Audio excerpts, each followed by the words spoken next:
Halo bro, sorry sebelumnya kalau mungkin ini nggak sebagus yang biasanya ya, karena ini aku mencoba background yang baru, buat settingan yang baru, dan kalau ada komentar silahkan bro, langsung aja. Oke, di video kali ini aku mau membahas tentang yang namanya pertemanan. Jadi dalam hidup kita itu orang terdekat selain keluarga itu adalah teman. Bahkan kadang ketika kita ada masalah dengan keluarga kita sendiri, kita larinya ke teman, kita curhat ke teman. Ini bukan suatu hal yang umum lagi ya bro. Tapi dalam kita berhubungan dengan teman, kita juga biasanya mengalami sebuah permasalahan. Nah, permasalahan ini ada yang mudah diatasi, ada yang sulit. Kenapa bisa seperti itu? Karena kalau kamu bertemu dengan teman yang tepat, kamu akan lebih mudah. Karena kamu bisa menjadi dirimu sendiri. Tetapi ketika tidak, atau ketika ketemu teman yang toksik, kamu akan menjadi seseorang yang terbebani. Nah, maka dari itu kita langsung bahas saja bro, alasan kenapa seseorang itu harus memilih-milih teman. Oh ya, ini disclaimer dulu ya. Jadi, teman yang aku maksud di sini adalah sahabat maksudnya. Bukan teman yang kenalan aja atau gimana, bukan seperti itu. Jadi lebih ke sahabat yang menjadi tempat untuk kamu mungkin sering curhat atau orang yang benar-benar bisa kamu percayai. Gitu bro, langsung aja kita mulai. Let's start it.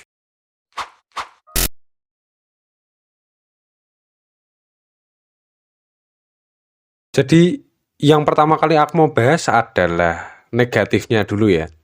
Jadi alasan kenapa kita harus memilih-milih teman, yaitu karena kalau kita dapat teman yang toksik, kita akan mudah lelah bro.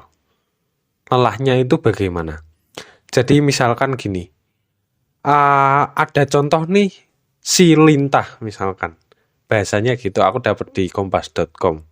Nah, si Lintah ini adalah seseorang yang maunya, ini apapun yang dia minta, itu kita harus turuti. Misalkan dia minta tolong untuk untuk kita nemenin ke suatu tempat, kita harus mau. Dia ngajak jalan, kita harus mau. Dia ngajak ini, kita harus mau. Dan gitu terus, pokoknya kayak Lintah lah. Nah, orang-orang seperti ini akan membuat kita lelah. Kalau kita mau nolak juga nggak enak, kan biasanya gitu. Kita nggak enak, kita takut dimusuhin. Nah, akhirnya kita lelah secara batin, juga pikiran bro. Karena kita terpikirkan atau ya bisa dibilang bahasanya overthinking ya akan hal-hal yang mungkin ketakutan-ketakutan kita. Gimana nanti kalau dia marah, gimana nanti kalau dia menjauhi aku dan lain-lain. Kalau kita lelah, kita jadi nggak bahagia. Kita otomatis akan jadi seseorang yang kemudian karena kecapean. Kan banyak penelitian seperti itu ya. Kalau kita terlalu capek, kita jadi mudah marah, kita jadi nggak semangat menjalani hal atau sesuatu. Nah ini dampaknya nggak cuma sekarang bro. Jadi mungkin bisa sampai 10-20 tahun ke depan. Kamu akan menyesal kenapa nggak dari dulu aku meninggalkan teman yang seperti itu. Tapi di sini aku nggak saklek ya bro, jadinya terserah kamu memilih seperti apa. Ini hanya suatu pandangan yang mungkin bisa saja menggerakkan kamu, bisa saja enggak. Nah, aku lanjut. Jadi gitu, yang pertama ketika kamu lelah, kamu akan nggak bahagia karena kamu terbebani. Atau kamu juga bisa, ini parahnya ya sampai stressful. Kamu bahkan sampai takut ketemu dia. Setelah negatifnya kita sudah, lalu ke positifnya. Ketika kamu bisa memilih teman, dan kamu tidak mendapatkan teman yang toksik, ini kamu akan menjadi orang yang lebih nyaman dengan dirimu sendiri, bro. Jadi kamu bahagia. Kamu nggak perlu berpura-pura di depan orang itu. Kamu mau nolak pun nggak masalah gitu loh. Karena kita berteman mungkin ada prinsip-prinsip tertentu yang perlu dijaga dan lain-lain. Tapi semuanya itu tergantung dari masing-masing pribadinya kan. Karakter orang itu seperti apa, sifatnya seperti apa. Kalau awalnya orangnya itu sudah nggak mau ngalah, sudah maunya menang sendiri, ya kita sebanyak apapun kita menasehati, kalau orang itu nggak mau juga percuma kan gitu. Nah, ketika kamu sudah nyaman dengan dirimu sendiri, kamu akan bisa mengatasi dirimu sendiri. Kamu bisa mengatasi dirimu sendiri, dan orang lain itu bisa juga membantu kamu. Jadi temanmu itu bisa membantu kamu dalam mungkin meraih kesuksesan atau keberhasilan dalam bidang tertentu, misalkan seperti itu. Nah, inilah yang dinamakan simbiosis mutualisme kan gitu ya, bro. Jadi sama-sama bermutual atau saling membantu lah, bisa dibilang gitu. Berkaitan dengan kenyamanan, aku punya salah satu contoh orang yang nyaman dengan dirinya sendiri. Ini adalah seseorang yang cukup terkenal di dunia, bernama Nick Vujicic. Nah, Nick Vujicic ini dilahirkan sebagai seorang difabel ya. Beliau bisa seterkenal dan sesukses saat ini karena beliau bisa menerima dirinya sendiri. Mungkin nggak seperti kebanyakan orang yang mungkin sudah diberikan kesempatan dilahirkan menjadi seseorang dalam bentuk manusia utuh atau sempurna.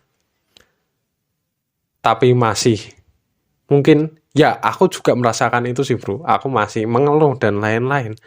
Ketika kita melihat beliau yang mungkin difabel, ini mungkin kita akan merasa termotivasi gitu bro.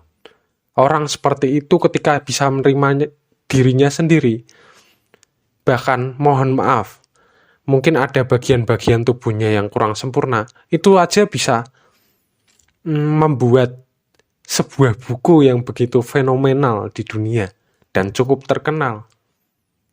Motivasi-motivasinya digunakan untuk menggerakkan orang lain juga bagus kan gitu, karena beliau nyaman dengan dirinya sendiri dan menggunakan kekurangan itu mungkin untuk memotivasi orang lain. Nah, ini akan kita dapatkan ketika kita nyaman dengan diri kita sendiri, bukan ketika kita mendapatkan teman yang membuat kita gak nyaman.